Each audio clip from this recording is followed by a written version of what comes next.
โอ้ได้หลายเติมเด้อนี่เลยฮอตนี่เหลือนำห้วยน้อยๆแต่ว่ามันมีเลยโอ้เห็นบ่โคตรใหญ่โอ้นี่พี่เว้ยอันนี้เอิงครับบ่เป็นปลาซิวเลยปลาแก้มขาวแล้วก็มีตัวกุ้ง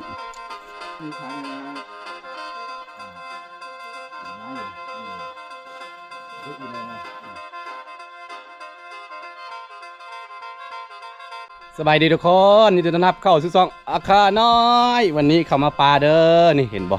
จะเป็นปลากล้วยทางนั้นเอาสิมาซ่อนปลาเด้อซ่อนปลาซ่อนปูมีหลายเด้อคือน้ำห้วยน้อยๆแบบนี้นะมันสิมีปลาเห็นบ่น้อยละลายไปดูถูกมันเด้อมีปลาเด้อเดี๋ยวรุ่นน้ำกันว่าสิได้ปลาแล้วก็เฮาสิเฮ็ด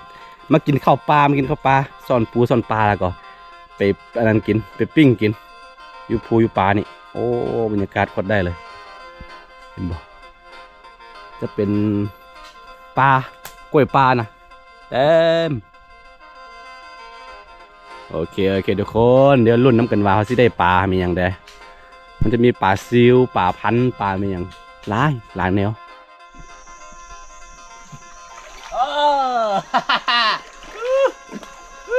เอ๊ปลาซิวหน่อยได้ละ2 ตัว3 ตัวนี่สุดเลยอย่าไปดูทุกมันเด้อนี่ไปมา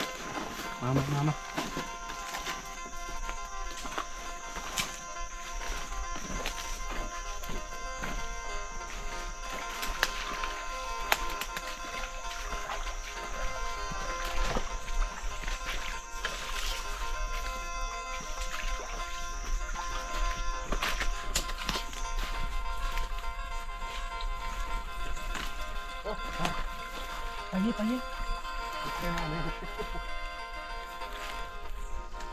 โอ้ยเอาละตัวเอียนออกโอ้ทุกคนเลย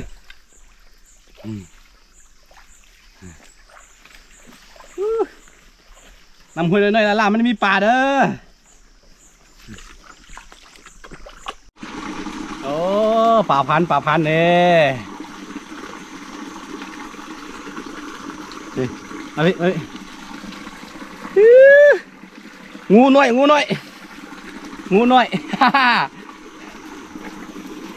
ตัวเอียนเด้อบ่งูนะตัวเอียน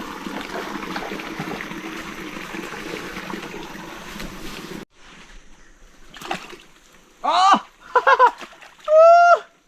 น้องไส้ปลากั้งน้องไส้ปลาคอนี่คือปลากั้งโอ้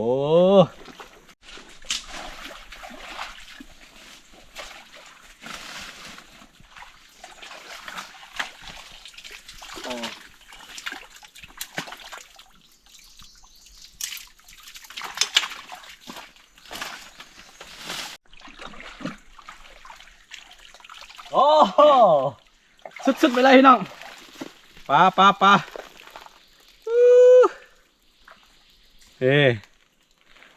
ฮ่า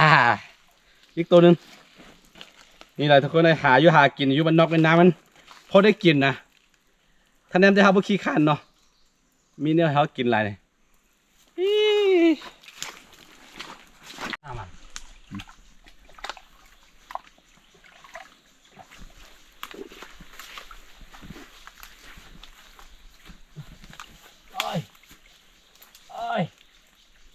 โอ้ปลา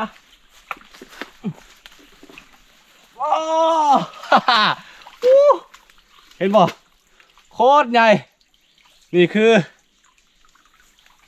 ปลากั้งพวกมันปลาคอน้องไส้ของปลาคอโอ้โคตรใหญ่เลยเด้อ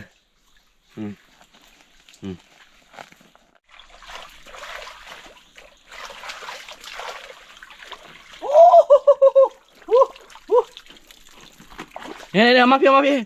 โอ้เดี๋ยวมาไกลหลายปลาเนี่ยแซ่บเด้อปลาขาวเนี่ยแซ่บเด้อ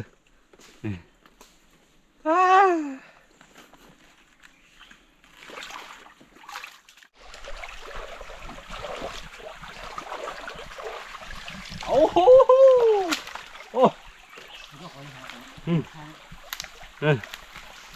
อ้นี่พี่โอ้ย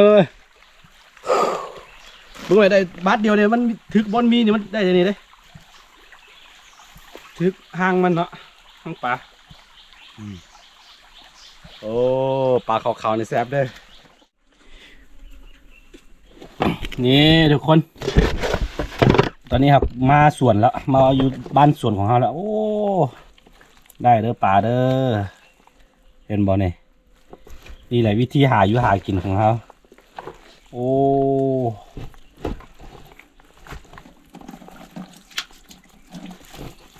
ส่วนหลายจะมีปลานี่แหละกับปลาพันธุ์เดี๋ยวเสียเบิ้งกัน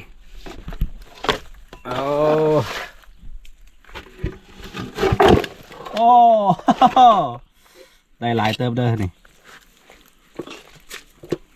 ได้ฮอตนี่เงินนำห้วยน้อยๆแต่ว่ามันมีเลยเอาไป2 ห้วยโอ้กับปลาซิวน้อยนี่โคตรหลายแต่บอทอตัวนี้ความแซ่บของมันนะตัวนี้คักกว่าเดี๋ยวเสียเบิ้งปลาพันธุ์ตัวนี้นี่บ่ปันใดครับบ่มักแต่ผู้มักมันก็แซ่บมันแหละ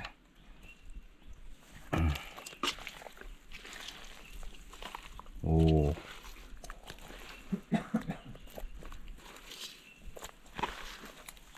เอาไปมกกินเอาไปทอดกินสุดยอดพี่น้องเอ้ยอันนี้นี่ตัวนี้คักนะปลาพันธุ์แล้วก็มีนี่ตัวเอียน2-3 ตัวพอมันเป็นน้ำน้อยแล้วก็มันมีตัวเอียนเลยมันมีตมเลยโอเคตอนนี้อาหารของเราก็สุกแล้วโอ้บริเวณมาบ้านสวนโดนนี่บริเวณนั้นพี่เบิ่งแม่โอ้ยอาหารแซ่บๆเด้อพี่น้องเอ้ยแกงโอ้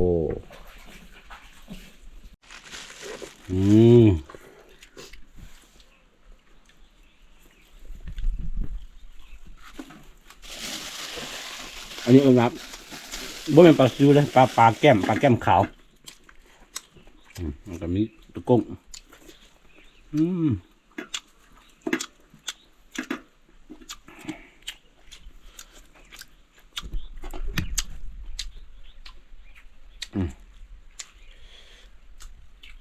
โอ้สุดๆเลยถึงข้าวอยู่ปลาเนี่ยพอดีเขามาสวนแล้วก็มากินน้ำไอ้เคยเอาในตะกล้องเขา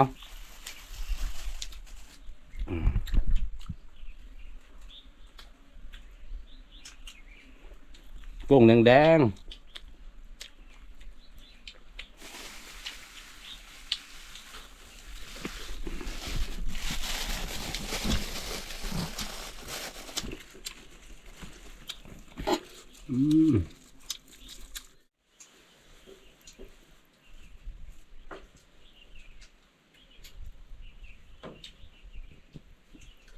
ปุ๊บจังเลยขนมเนี่ยสะดุดแท้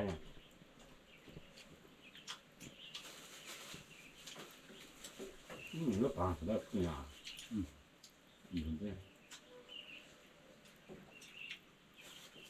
นี่แบบนี้เนี่ยคนเราถ้างับบ่เนี่ยก็แบบนี้ทุกอย่างchặt tẻ dưới đó anh hả rồi dưới đó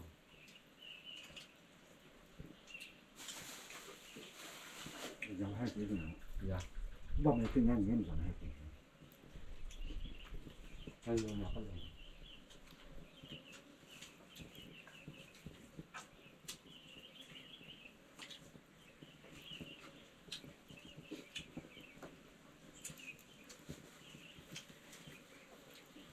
nếu phát nhau thì nó thể nó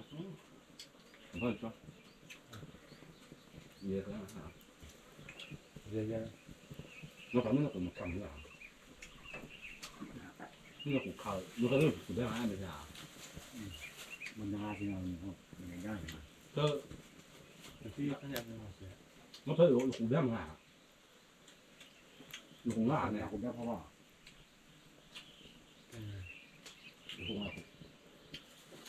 ว่ามันเขายุ่งนะปูฟังเลยไอ้ดื้อๆไหนยุ่งไม่เอาไม่ฟังเลยปูเดี๋ยวผมว่าเขาต้องมีคนหลอกมาคนย่าง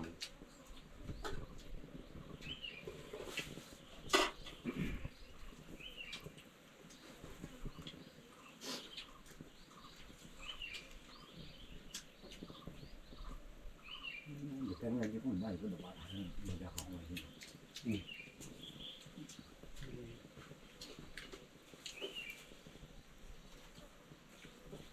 ก็จะฟังดูตัวเลยพี่บอกมา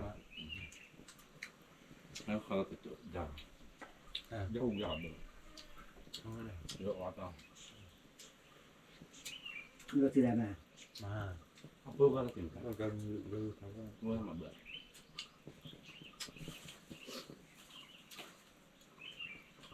ไอ้ยีด้วยมันเรื่องอะไรทั้งหลาย ยืนได้ เมื่อไหร่ แล้วเอาไป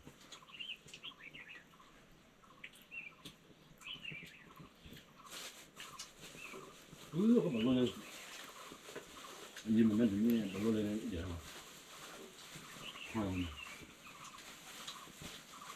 ส่วนอาจจะอยู่ด้านนั่งนั่งถ่าย